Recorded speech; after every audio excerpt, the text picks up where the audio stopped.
The SD2PSX memory card from 𝐃𝐒𝐒𝐂𝐋𝐎𝐒𝐂𝐋𝐎 is the fastest and easiest way that I've ever seen to jailbreak any model of the PlayStation 1, from the original fat model all the way down to the slim. And it does even more than that. It lets you save your PlayStation 1 games directly to a microSD card to save thousands of them on one single card. Here's everything that you need to know to get up and running with the SD2PSX card from 𝐃𝐒𝐒𝐂𝐋𝐎𝐒𝐿𝐿𝐿𝐿𝐿. One of the many things I like about 𝐃𝐒𝐒𝐿𝐿𝐿𝐿, who sponsored this video, is that they believe in giving credit to the creators of the open source products that they manufacture. They've credited the team behind the open source project for the SD2PSX on the GitHub right on their packaging. The SD2PSX is available from multiple sources, but there are two specific reasons that I think it makes good sense to buy it from a company like 𝐃𝐒𝐒𝐿𝐿𝐿. The first is that it comes with a 1-year warranty that you can register as soon as you get your card. This is important as a lot of lesser companies don't stand behind their products nearly as well, or sometimes not even at all. And the other reason is the quality of the company and the people behind it. They publish their company name, address, website, email, and telephone number right on the packaging. They've sponsored several videos on this channel in the past, and never once have they given me any guidance about what to say about their products. Their company belief is the quality of the products and the people behind them speak for themselves. The SD2PSX card supports both PlayStation 2 and PlayStation 1 systems. This video is focused on the PS1, but there's a PS2 video linked in the description. Among the many great features of this SD2PSX card is that it's a plug-and-play solution for your PlayStation 1 system. You don't have to download or configure anything on this SD2PSX card, it's already set up for you. It comes with an 8GB microSD card with the core operating system and various jailbreak functions installed on it. That's where we're going to start, with backing up this card in order to protect the core operating system files and folders on it. Think of the microSD card that comes in the SD2PSX as your operating system drive. You obviously want to back up something like this to make sure that if the microSD card has any problems in the future, that you have a backup of it.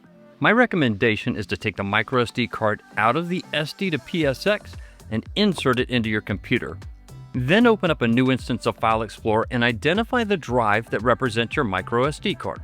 In this case, it's drive letter F, but whatever drive it represents on your computer, double-click into it. You'll find two folders on the microSD card. One is for the SD2PSX files, and the other is for the virtual memory card files, and we'll take a look at those in just a moment. Highlight both of these folders, as you'll want to make a backup of them on your local computer.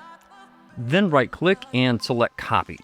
Once you have those folders copied, you can actually close out this instance of File Explorer and create a new folder on your desktop or wherever you like so that you can save the backups of these folders. In this case, I'm just going to put it right on the desktop. I'll name this folder SD2PSX so that I can remember in the future what's in this folder. Since the folder didn't snap into place on the desktop, I'm just going to drag it over to the left side underneath the recycle bin just to keep things tidy. Now double-click into whatever folder you created to back up those folders from the microSD card, right-click, and select Paste. Once you have those folders pasted in, you can close out the File Explorer window and either leave this folder on your desktop or archive it wherever you like on your computer for safekeeping. The first time you power on the SD2PSX inside your PS1, you may find that it boots directly into PS2 mode, which is what happened here. There are two buttons on the SD2PSX, and they help you navigate menus. If you press both of the buttons in at the same time, it will allow you to go to the main menu so that you can transition between PS2 mode and PS1 mode. Once you're in the PS1 memory card mode, you can use those same two buttons to select whether you want to boot from the memory card, access save game files, or continue scrolling until you see the number 1 here for use as a virtual memory card. In this case, we're going to boot into what's called Unirom. It's a custom operating system that, among other enhanced features, allows you to boot backup games that you've burned to CDRs from any region on your PlayStation 1 system. Once you've dialed in the boot options, power off your PS1 and then turn it right back on. This is going to reload the SD2PSX. It will initially say PS2 and then automatically transition over to PS1, ready to launch Unirom. At the highly comprehensive PlayStation 1 main menu, you'll have two choices, memory card and CD player. With the highlight on memory card, press the X button. Instead of loading the standard memory card files like you would in the past, you'll see this gray screen appear. and it stays here for about 15 seconds or so.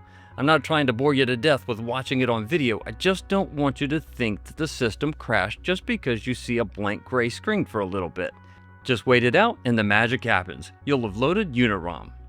Once the Unirom main menu loads up, you might notice something really cool about it if you've been around the gaming and computing scene for a while.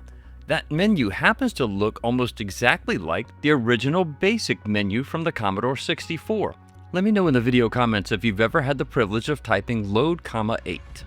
Among the many great features of Unirom is that you can load a burned CDR with a backup copy of your favorite game directly from Unirom. Press X and you'll see a menu listing that says Boot CD. In this case, it's a backup of my favorite PS1 game of all time, Parappa the Rapper. So insert your burned CDR, close the lid, and select Boot CD with the X button. This is going to pull up a submenu that allows you to load disks from other regions. For example, you can go from NTSC to PAL, or from PAL to NTSC. In this case, it's an NTSC PlayStation 1 and an NTSC disk. I'm just going to select play here because both the regions already match. It actually only takes a few seconds to load up your burned disk, but I'm going to slow things down here for just a minute because I want to explain a few things on screen because they're important. The load and press play messages at the top are homages to the original Commodore 64 BASIC for loading either from a tape recorder or from the original disk drive. There's a message here that says disk state unlocked. What that means is it's allowing you to go from using retail mode to also using backed up burned CDR mode.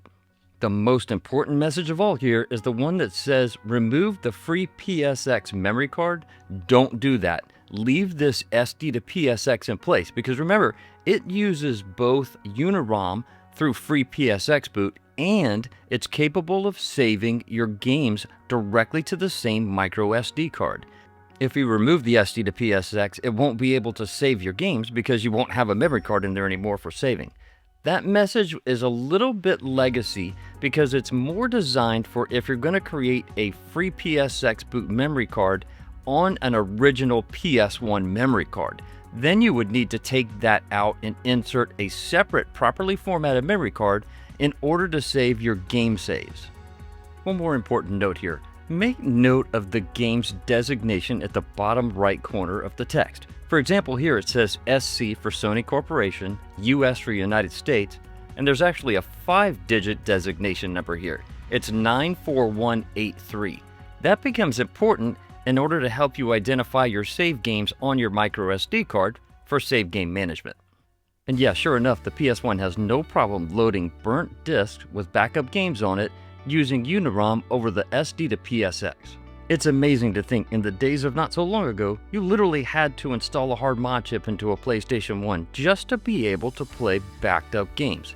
Now all it takes is this special memory card, a micro SD card, and 𝐃𝐈𝐒𝐂𝐋𝐎 Labs to make it happen. There is one more thing. It does a remarkable job of saving your saved games, and it can save literally thousands of them with a large enough micro SD card. But here's the thing, how do you manage them? We already know you can't go to memory card from the original PS1 menu and try to load them from there. In fact, if you go in here, you're not going to see anything. It's going to be completely blank. Here's what you do instead. Remember how I mentioned earlier at the Unirom screen to take a look for that SC number, that Sony Corporation number? If you missed it before, well, here it is again. It's important to note that this game ID is going to be different for every game in every region. Just keep this game ID ending in 94183 in mind for just a moment, the one for Parappa the Rapper in the US version. Remove that micro SD card and insert it into your computer. Go to File Explorer and then go up to This PC. From this PC, you'll need to identify the drive letter that designates the micro SD card. In this case, it's this removable disk here, but it'll be different on your computer most likely.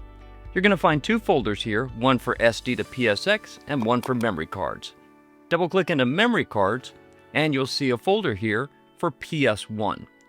Double-click into the PS1 folder. And sure enough, take a look at the far right side of the screen. There's a folder here for SCUS 94183. That is the folder that has the save games for Parappa the Rapper. Now you can take this folder and back it up on your computer to save it for future use or for use in emulation.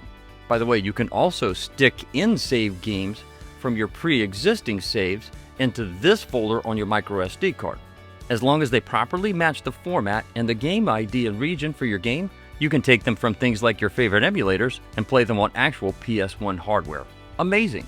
Hey, don't forget you can use the SD2PSX with your PlayStation 2 also. Check out this video on screen and in the description to find out how.